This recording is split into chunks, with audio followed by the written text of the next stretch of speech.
এই যে আমি একটা গরম মশলা তৈরি করতেছি। এই যে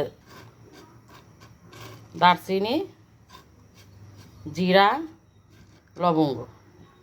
জিরা যতটুকু নেবেন দারচিনিও ততটুকু নেওয়ার চেষ্টা করবেন। এই দেখেন জিরা দারচিনি একই রকম।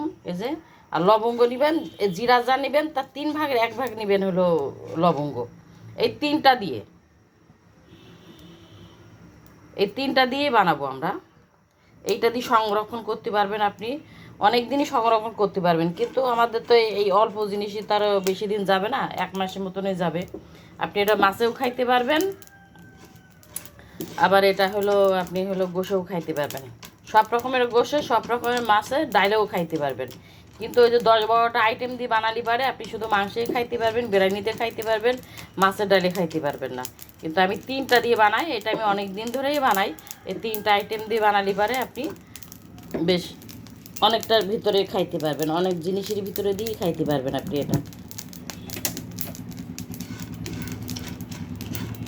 হালকা ভেজে নেবেন, একটু লবঙ্গ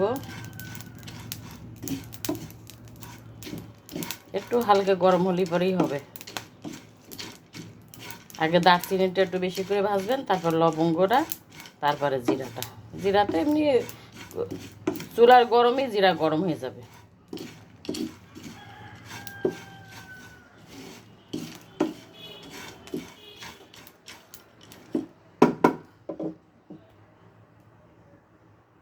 এই যে আপনাদের গোশের গরম মশলা, একদিন বলেছিলাম যে গরম মশলাটা দেখাবো আপনাদের। আমার একটা গোপন একটা গরম মশলা আছে, ওইটা খুব টেস্টি হয়, সেটা এটা।